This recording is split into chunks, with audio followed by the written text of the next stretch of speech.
everything has no worth anymore. It can very closely look like depression, especially in how you feel about it. As a shaman, when I see someone in that mode, that dark night of the soul, what's actually happening in their energy field, I can see that. And here's what I do about it, and here's what you can do right now if you're going through something like that. So a dark night of the soul, from what I see and experience with my clients, and also with myself in different parts of my own life, usually by the time someone comes to me, this has been going on for months, maybe even for years. You know, their life's going fine, things are good, all of a sudden something happens. And a lot of the times it's not super major, like it's not like I lost my job and I can't find another one. It's just, it's some small thing that they notice, but not necessarily other people in their lives have noticed. They wake up and they feel different. Their job doesn't give them the sense of meaning that it used to. Or maybe they were coasting through their job and they didn't feel great about it, but they felt okay. And then all of a sudden they don't feel okay anymore. They're like, what am I even doing here? What have I been doing my entire life with this job? Like, what the heck? And it just keeps wearing on them and wearing on them. And they start looking for ways to get out of it, to feel different, to feel better. They're usually looking to get back to that place that they were before everything started to slide. But that doesn't work. And they don't know why that doesn't work.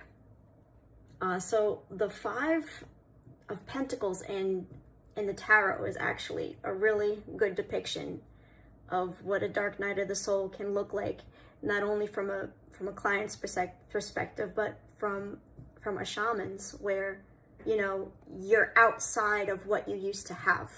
You know, these guys are walking around outside of the building, and there's light coming through the stained glass, showing this money, this abundance that was theirs and isn't anymore.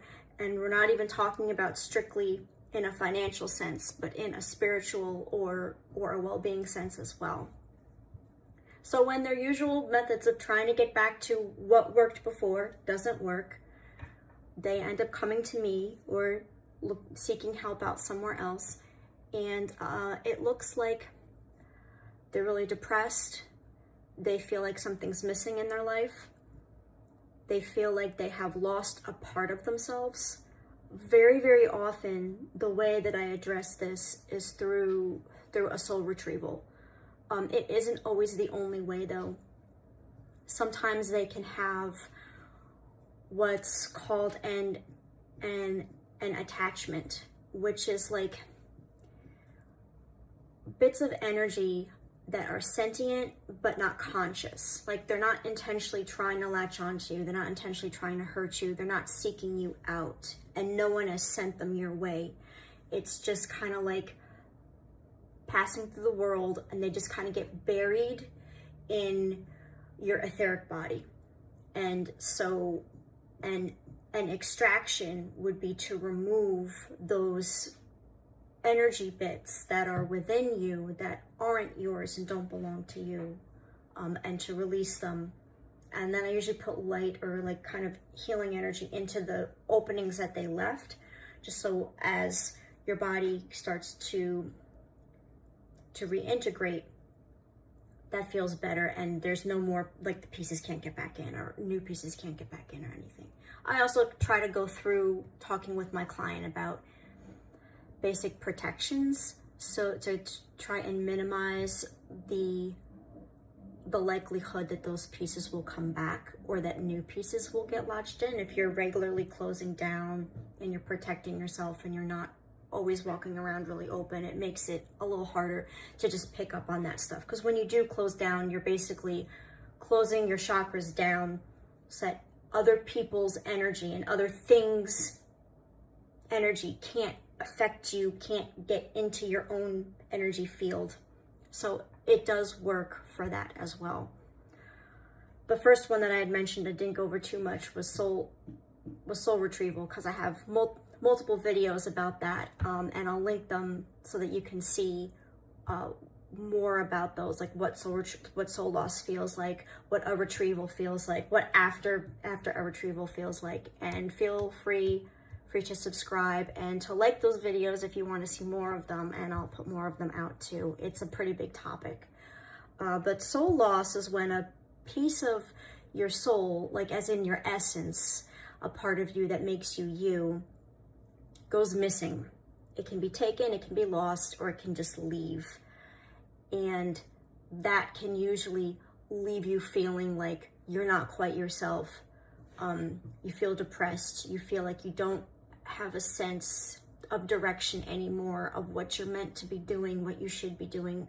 And retrieving that soul piece and bringing it back allows you to feel more empowered in your own life and feel more like you have more control over your life and what direction.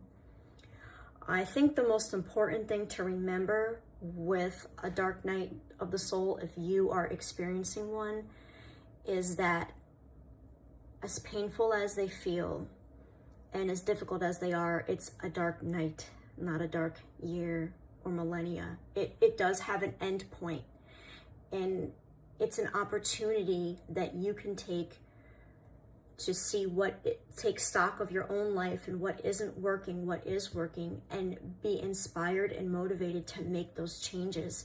It's basically a signal that your psychic self is sending you, the part of you that's connected with the universe at all times, letting you know, hey, what you've been doing and has been going really well for you isn't going so well anymore. It doesn't work as well. Like, we need to change some things. We need to make some changes, and you can voluntarily make those changes, or I can make you feel miserable until you decide to make those changes. And so the faster that you start to listen and pay attention to that and find a way out of it that is not going back to what used to work before, but I mean more like, well, what is different? What doesn't feel right to me anymore? What area of my life doesn't feel right anymore? How doesn't it feel right? What would make it feel better? What else could I be doing? And kind of go from there, then the sooner you can come out on the other side. And there is no one that I know or heard of or read about that has ever gone through a dark night and never come out of it, or like they're in there for the rest of their life, or that didn't get through it and find themselves in a better place on the other side of it. Even their life might not look the same, might not even look close to the same, but it's fulfilling for them in a way that their old life no longer was. Because you can't go back to it. Like, that's the thing. Something is shifting within you, and there's even if it is like a missing soul piece and you get that soul piece back, you're not going back to that life. There's other things that you're meant to do and things that need to change. And that soul part is just going to help you have the ability and the insight to be able to do that. And of course, the last thing you can do is, if going over it yourself and looking at or taking stock of things still doesn't give you all of the answers that you need to actually take action, of course, always go and see a shaman. Sandra Ingerman has a list on her website. She has vetted everyone on that list. They have studied with her, and full disclosure, I'm one of those people, but I'm one of many, and we're located all over the world. So, and many of us do distance work. So if you're not located physically close enough to any of us, most of us can help you through a distance healing session as well. So yeah, it's not forever, a dark night of the soul, and it's actually a signal being sent to you to make some changes in your life. It's not a punishment, it's not a judgment, it's not suffering for something that you've done. It's not a sign that you don't deserve the goodness that you have. It's none of those things. It's just trying to show you it's time to put something down and pick up something else new and move forward with it. So I hope this helps, and I'll see you soon.